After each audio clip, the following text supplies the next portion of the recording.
சத்தியத்தின் சோதனைக்கு எத்தனை பேர் போட்டி தர்மம் எடை மாட்டுதம்மா சொந்தங்களை காட்டி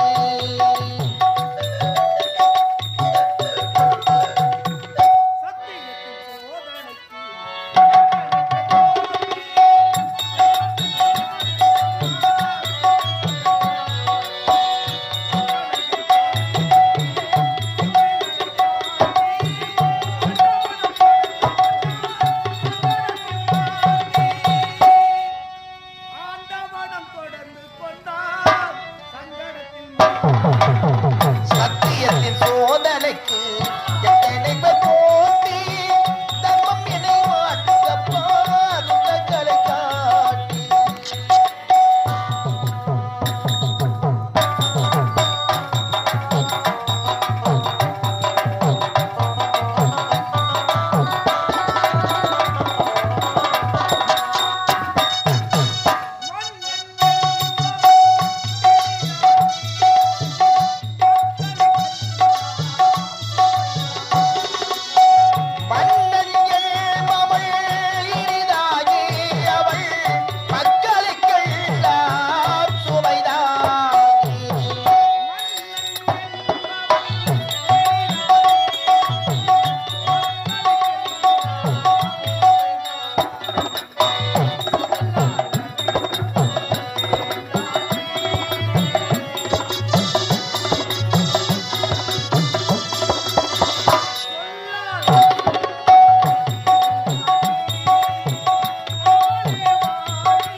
சத்தியத்தின் சோதனைக்கு எத்தனை பேர் போட்டி தர்மம் என்னை மாட்டுதப்பா சொந்தங்களை காட்டி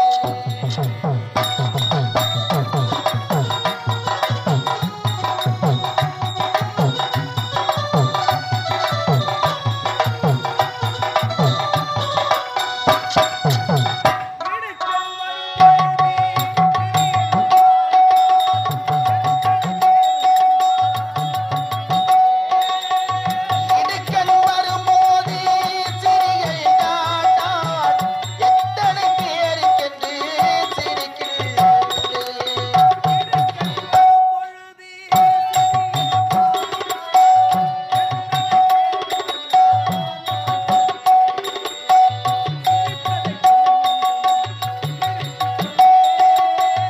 அத்தது நன்மை என்று நினைத்திருந்தேன்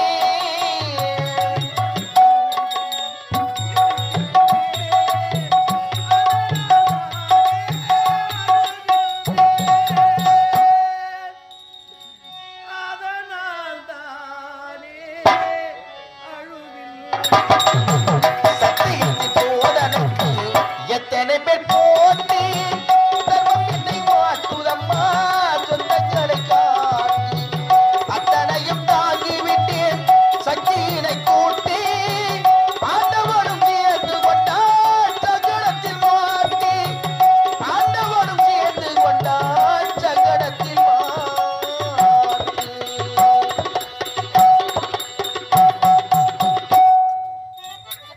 இந்த பாங்கு நான் யாருக்கு என்ன பாவம் செய்தேன்? யாருக்கு நான் என்ன தீங்கு செய்தேன்? எனக்கே நீ இப்பேற்பட்ட சோதனை இறைவா, இப்பேற்பட்ட சோதனை. செய்யாத தவறுக்காக அந்த சரியாரி சொல்லை கேட்டு என் தந்தையோ என் மீது சந்தேகப்பட்டு அடித்து சித்திரவதை செய்து நாட்டை விட்டு துரத்தி விட்டாரே. இனிமேல் இந்த பாதை யாரும் இல்லாத அனாதையா? எனக்கு இந்த இனிமேல் யாரும் கிடையாதா? நான் எங்கு செல்வேன்? எப்படி வாழ்வேன்?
உனக்கு மறுபடியும் சுட்டு விழாவிற்காக மாலைக்கு வந்து வர வேண்டும் என்று ரத்தவன் சென்றேனே. அங்கு இருக்கும் குளத்திலே நான் நீராடியத அங்கிருந்த முனிவர் எனக்கு சாபத்தை கொடுத்து உன் பார்வை போக வேண்டும் என்று சாபத்தை கொடுத்துட்டார். மணிமுடி சுட்டு விழாவிற்காக ஆசை ஆசையாக சென்றாயே. மலர்களை பறித்து மாலையாக தொடுத்து முதல் மாலை என்னுடைய அண்ணனுக்கு தான் சூட வேண்டும் என்று எவ்வளவு சந்தோஷமாக சென்றாய். ஆனால் சென்ற இடத்தில் உனக்கு இப்பேற்பட்ட நிலைமையா? அனைத்து இந்த பாதையா தடமாக உனக்கு ஆனந்தி விளையாட்டு விதி செய்த அல்ல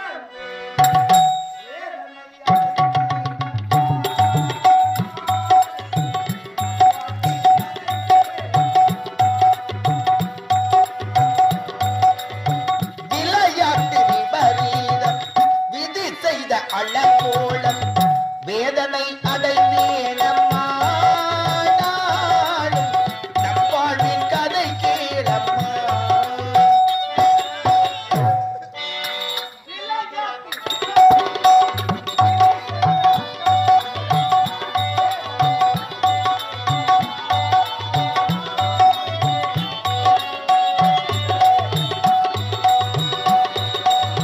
விளையாட்டு விபரீதம் விதி செய்த அழகோலம் வேதனை அடைந்தேனம்மா நாளும் என் வாழ்வின் கதை கேளம்மா.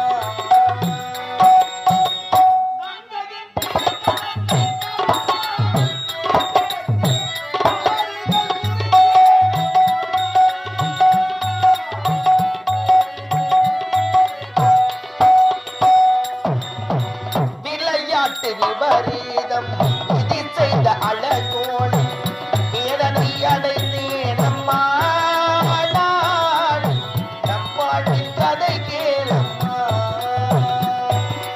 ஆராரிரோ ஆரிரோ ஆராரிரோ ஆரிரோ ஆராரிரோ ஆரிரோ.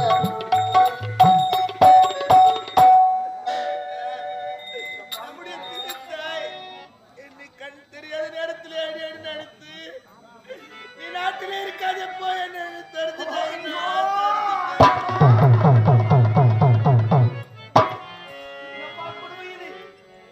இப்படி கண்கள் தெரியாத உன்னை சித்திரவதை செய்து அடித்து நாட்டை விட்டு துரத்தி விட்டாளா அந்த பாவி.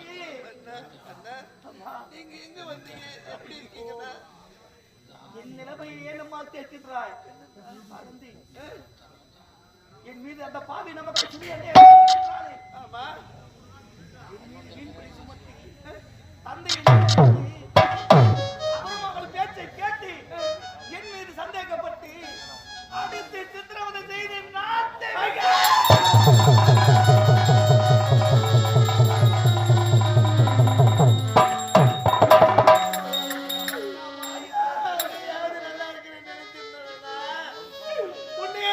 இப்படி நாடு கெடுத்துட்டேன்.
அந்த முனிவர் கொடுத்த சாபத்தால் மீது இரு பார்வைகளை விழுந்து விட்டார். ஆனால் இதற்கு ஏதாவது மார்க்கம்? நற்காலை பிடித்த எழுந்தேன்னா சாமி, நான் தெரியாம செய்த தவறுக்கு என் பார்வை போன பிறகு நான் உயிரோடு எதுக்காக சுவாமி வாழ வேண்டும்? எனக்கு ஏதாவது சாப மத்திரம் கொடுக்க கேட்டு அதுக்கு என்ன கூறி நான் தெரியுமா? நீ யார், எந்த நாட்டை சேர்ந்தவர் என்று கேட்டார். நான் விஜயபுரி நாடு சுவாமி விஜயவர்மனின் மகள், என் பெயர் ஆனந்தி என்று கூறினேன். ஐயோ அடி பாவி, அந்த மன்னனின் மகளா நீ? அவர் எப்படிப்பட்ட மாமன்னன், எங்களுக்கெல்லாம் நன்மைகள் செய்தவராயிற்று. அப்படிப்பட்டவருக்கு மகளாக பிறந்து நீ இப்படிப்பட்ட சாபத்தை பெற்றுக் கொண்டாயி, நான் ஏன் இப்படி அவசரப்பட்டேன் என்று தெரியவில்லையே என்று கூறி, உனக்காக இல்லாவிட்டாலும் அந்த மன்னனுக்காக நான் சாப மோட்சம் கொடுக்கிறேன் என்று கூறி, அவர் என்ன கூறினார் தெரியுமா? என்னமா சொன்னாரு? 12 ஆண்டுக்கு ஒரு முறை பாரிஜாத மலர் பூக்கும். அந்த மலரானது அந்த அன்னை ஆதிசக்தியின் மடியிலே வந்து விழுமா. அந்த மலரை கொண்டு வந்து கசக்கி கண்களிலே சாரை விட்டால் கண்கள் நன்றாக தெரியும் என்று கூறினார். இப்பொழுது நான் புறப்படுகின்றேனம்மா. அந்த மலரை கொண்டு வர சாதாரணமாக போக முடியாது. அவர் என்ன கூறினார் தெரியுமா? உலகத்திலே அந்த மலரை எடுத்து வர வேண்டும் என்றால் தாய்க்கு தலைமகனாக இருக்க வேண்டும், சத்திய காத்த உத்தமனாக இருக்க வேண்டும், தன் தாரத்தை தவிர மற்றவர்களை தங்கையாகவும் தாயாகவும் நினைக்க வேண்டும், அது மட்டும் இல்லாமல் உண்மையே பேசியவராக இருக்க வேண்டும். அப்படிப்பட்ட உத்தமன் சென்றால் தான் அந்த மலரை கொண்டு வர முடியும் என்று கூறிவிட்டார். ஆனால் இதை கேட்ட என்னுடைய தோழி சங்கீதாவின் அண்ணன் சந்தோஷ் இருக்கிறார். சந்தோஷ் நம்ம எப்படியாக கொண்டு வருகிறேன் சென்றார். அவர் எப்படி வருவார் வருவார் வருவார் என்று காத்துக் கொண்டிருக்கு.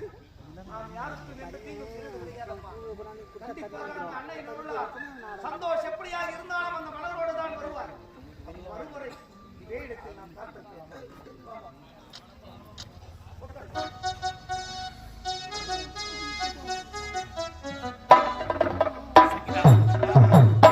ஆனந்தியை தேடிக்கொண்டே வெகு தூரம் புறப்பட்டு வந்து விட்டோம். ஆனந்தியை சந்திக்கவே முடியவில்லை.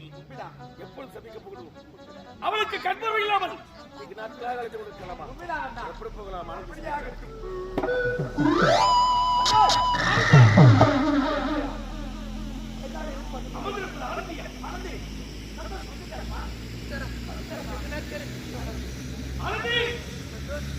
மலரை கொண்டு வந்து விட்டாயா?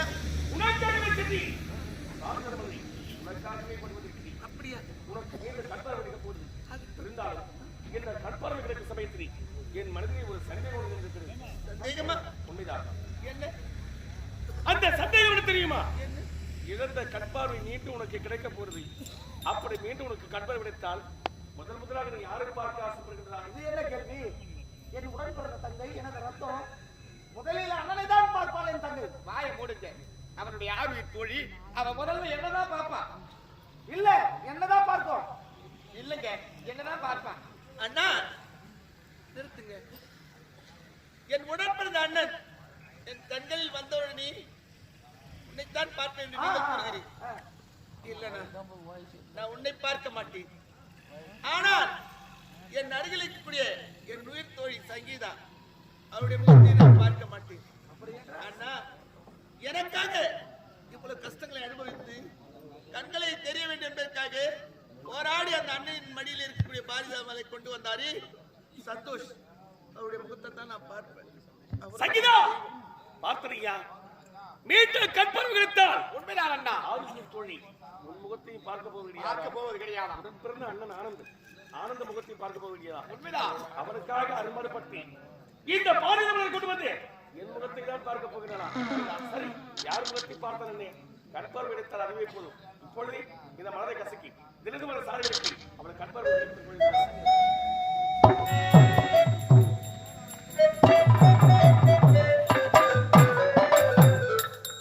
ஆனந்தி, பொறுமையாக நிதானமாக கவனித்துப்பார்.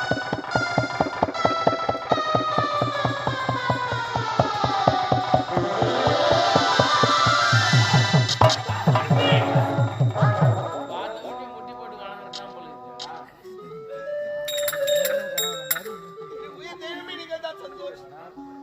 எனக்கு கட்டளை கொடுத்த தெய்வமே என்றென்று உனக்காக கடமைப்பட்டிருக்கு. வாழ்த்துக்கள். ஆனந்தி, ஏதோ கண் தெரியாமல் அலைந்து கொண்டிருந்த இந்த உலகத்தில் உனக்கு கண்பார்வை கிடைப்பதற்காக அரும்பாடுபட்டு பாலியல் மலரை கொண்டு வந்தி. அப்படி பாலியல் மலரை கொண்டு வந்து மீண்டும் உனக்கு கண்பார்வை கிடைப்பதற்கு வழி தெரிவித்து நான் வந்த வேலை சுலபமாக முடிந்து விட்டது. ஆகினால் என் கடமை முடிந்து விட்டது. நாங்கள் வருகின்றோம். ஐயா, எங்க பாருங்க ஏங்க, கண் பார்வையில நேரத்தில் எனக்கு தனிவரமாக இருந்த போது கண் பார்வை கொடுத்து விட்டு என்னை நல்லபடியாக பார்வை தெரிய விட்டு நான் போறேன்னு சொல்றீங்க.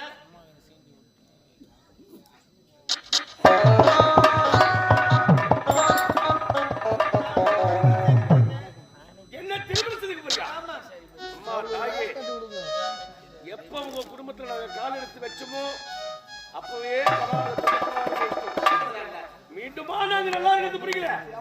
ஆளை விட்டா அதுவே போதும். இத பாருங்க, அப்படி நீங்கள் என்னை திருமணம் செய்து கொள்ளவில்லை என்றால் இந்த மண்ணிலே நான் உயிரோடு இருக்க மாட்டேன். மடிந்து விட்டு செத்தா எங்களுக்கு என்ன, உயிரோடு இருந்தா எங்களுக்கு என்ன? எங்க வேலை முடிஞ்சு போச்சு, எங்க கடமை முடிஞ்சு போச்சு. ஏம்மா மாமா போகலாம்.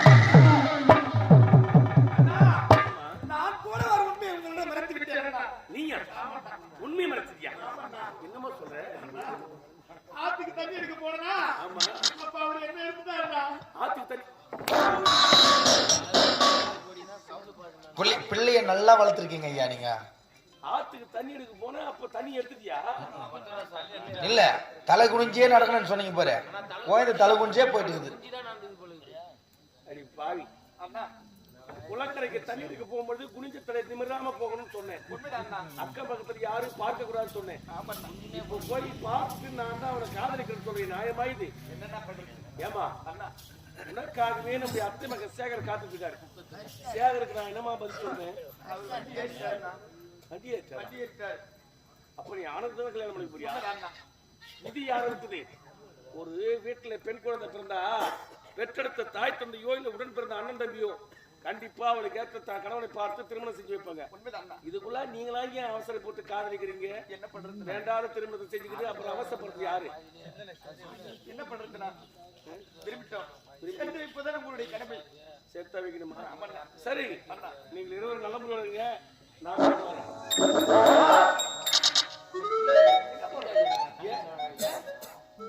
என் வீட்டுக்கு போறேன். அப்ப என் தங்கை நிலைமை உன் தங்கச்சியா? ஆமா, என்னையா சொல்ற?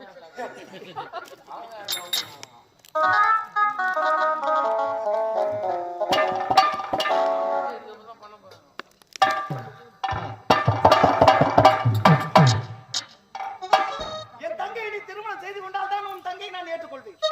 உன் தங்கை நான் திருமணம் செய்யணும். ஆமா, ஏன்னா உன் தங்கச்சி எனக்கு வேணாம். என்னை கையோட அழைத்துட்டு போ. காதலிச்சேன்னு சொல்றேன், பார்த்தா அவனுக்கு வேணான்றேன். நம்பி இருக்கலாமா? ஏன் நம்பாத தங்கா, இதுவும் ஒரு சௌகரியம் தான். சௌகரியமா? ஆமா, இதுல என்னடா சௌகரியம்? என்னைக்காக உங்க இருவருக்கும் சண்டை போட்டு சண்டை பத்தி உன்னை அடிச்சு ஆத்தா அப்படி தடுத்துன்னு வச்சுக்க.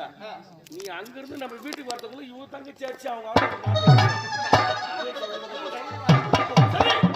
இருந்தாலும் நம்ம எல்லாம் இன்றைக்கான நயமதிகள் நாட்டிலே உலகை கொண்டிருக்கிறார்கள்.